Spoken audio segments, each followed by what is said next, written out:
দেখেন একটু অবস্থা, এখন বাজে হচ্ছিল 7:42। কোনো কিছু দেখা যায়? এত কুয়াশা রে বাবা,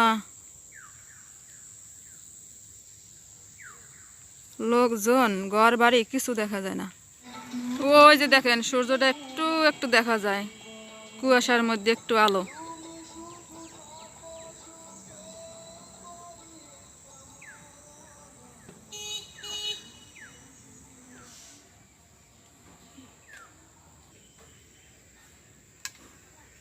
তো চলেন যাই দি, রাস্তার কি অবস্থাটা দেখে আসি।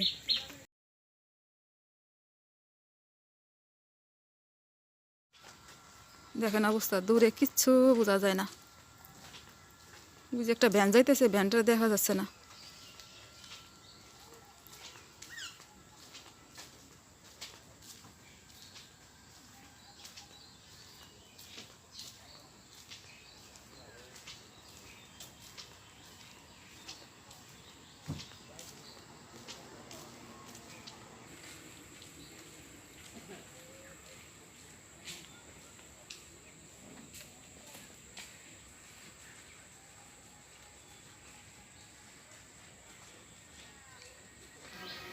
যাই দি বাসার দিকে।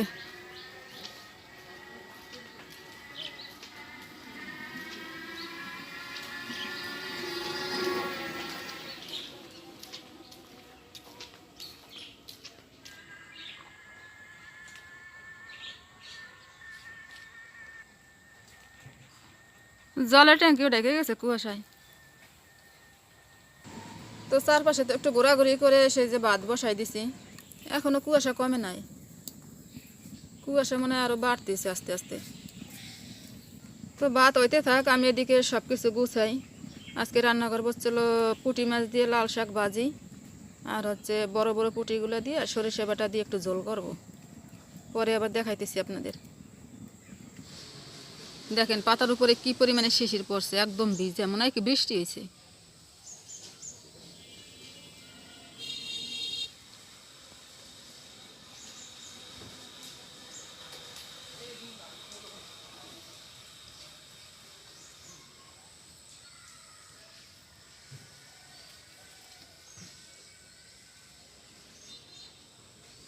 শিশিরে একদম পুরো পাতা ভিজে।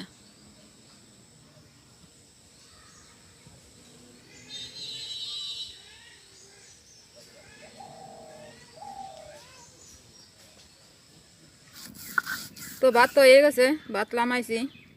এখন এই যে বৌদি আমার সরিষাটা বাইটা দিচ্ছে। সরিষার মধ্যে আছে কাঁচামরিচ, শুকনো মরিচ, জিরা, তারপরে গোলমরিচ, আর এই যে মাছ মাখাই নিচ্ছি। এই পুঁটি মাছগুলো, এখানের বড় বড় পুঁটিগুলো দিয়ে সরিষা দিয়ে একটা ঝোল হবে, আর অন্য মাছগুলো দিয়ে লাল শাক ভাজি করবো। ওই যে কড়াইও বসাই দিছি, কড়াই গরম হয়ে গেছে। আমি এখন তেল দিয়ে দিই মাছ ভাজার জন্য। বৌদির বাটা কমপ্লিট সরিষা। তো আমার তেল গরম হয়ে গেছে, আমি এখন মাছটা দিয়ে দেবো।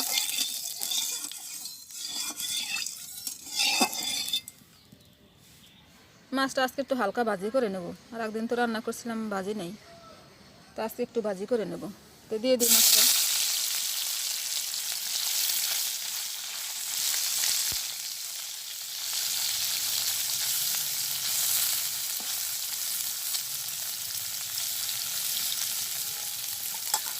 তো এই মাছগুলো ভাজি হলে আমার সব মাছ ভাজা কমপ্লিট হয়ে যায়। তো আমি এখন এই মাছটা নামাই নেব।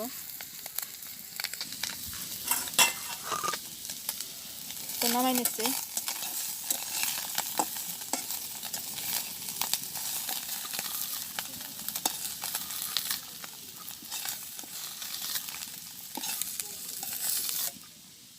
লাল শাকটা ভাজি করার জন্য কড়াইতে তেল দিয়ে দিতেছি। দিয়ে দিচ্ছি তেল, কয়েকটা গোটা জিরা। এবার এর উপরে শাকটা দিয়ে দিই।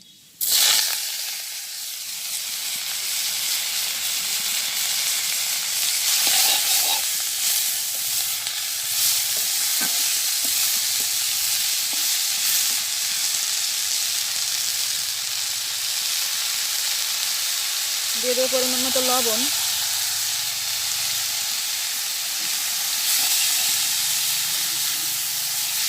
আমি তো লাল শাকে হলুদ দেই না, লাল শাকে হলুদ দিলে লাল কালারটা থাকে না, কেমন ফ্যাকাশে হয়ে যায়।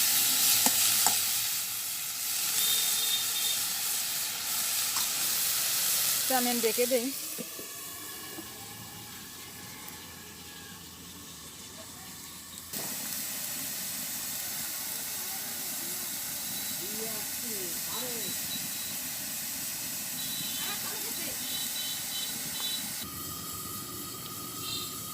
তো আমি এবারে ঢাকনাটা খুলে নেই।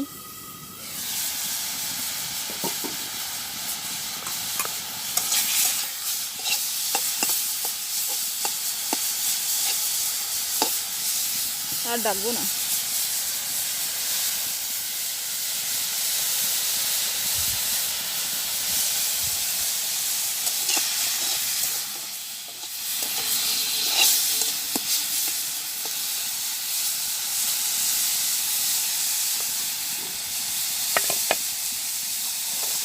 তো আমি এবারে কাঁচামরিচটা দিয়ে দিই।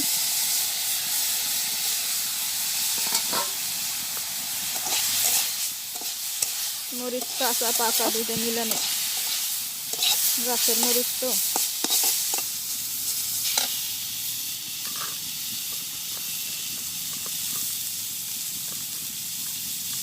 তো আমি এবারে পুঁটি মাছটা দিয়ে দেবো।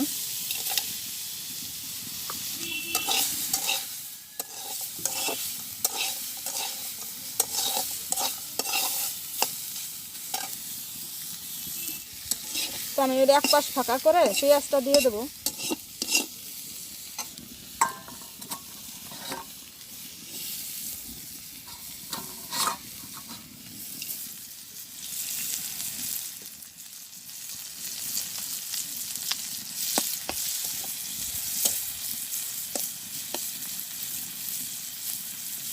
পেঁয়াজে সামান্য একটু হলুদ দিচ্ছি, একদম সাদা সাদা লাগবে।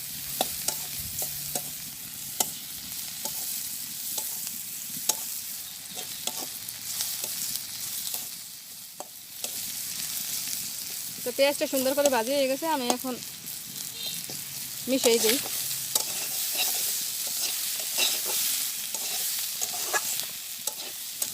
তো আমার লাল শাক ভাজা কমপ্লিট, আমি এখন নামাই নেব। তো এই যে আমার লাল শাক ভাজি আমি নামাই নিছি, এখন পুঁটি মাছটা রান্না করব। তো তেল দিয়ে দেই, কয়েকটা গোটা জিরা, দুটো তেজপাতা,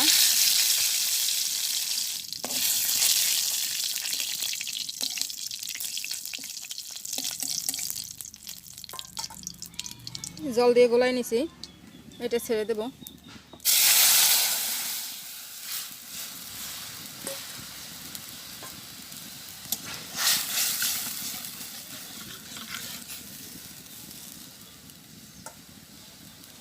এবার একটু হলুদ দিয়ে দিই।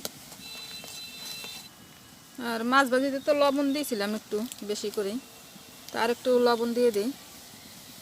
ঝোলটা সুন্দর করে ফুটে আসছে, আমি এখন মাছগুলো দিয়ে দেবো।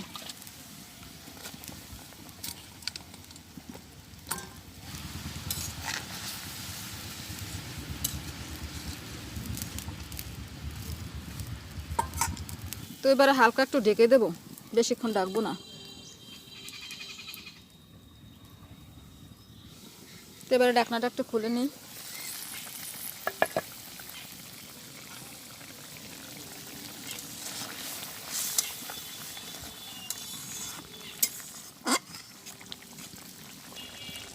তো মাছটা হয়ে আসছে, আমি এখন দুটো কাঁচা লঙ্কা দিয়ে দেবো এর উপরে। তো এখন মাছটা আমি নামাই নিই। তো এই যে মাছ নামাইয়া ঘরে নিয়ে আসছি রান্না করে। এই যে হচ্ছে মাছ, এই যে হচ্ছে লাল শাক ভাজি। তো একটু করে খাওয়া দাওয়া করবো চান করে। তো সাথে থাকেন, আবার দেখা হচ্ছে খাবারের সময়। তো বন্ধুরা, এই যে চান টান করে খেতে বসে পড়ছি, ভাত বেড়ে নিয়েছি এই যে। এখন খাওয়া দাওয়া শুরু করি। তো আগে লাল শাকটা দিয়ে খাবো। তো লাল শাকটা নিয়ে নিতেছি।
দারুণ হয়েছে।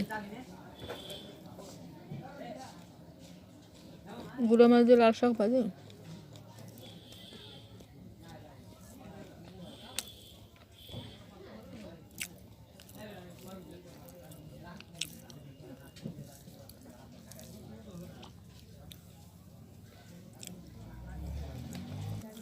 গরম গরম ভাত।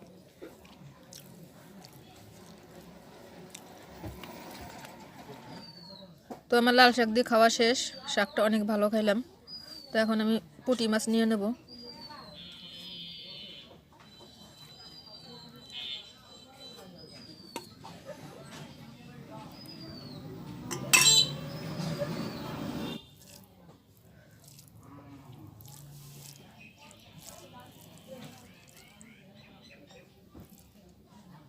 দেশি পুঁটি, এর স্বাদই আলাদা।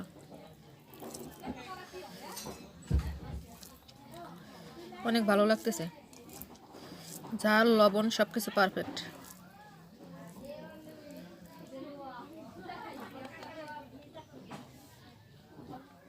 তো আজকে দুইটা তরকারি ভালো লাগলো। শাক ভাজিটা অনেক মজা হয়েছে, লাল শাক ভাজি, আর এদিকে সরিষা দিয়ে আর পুঁটি মাছ দিয়ে এটাও মজা লাগতেছে।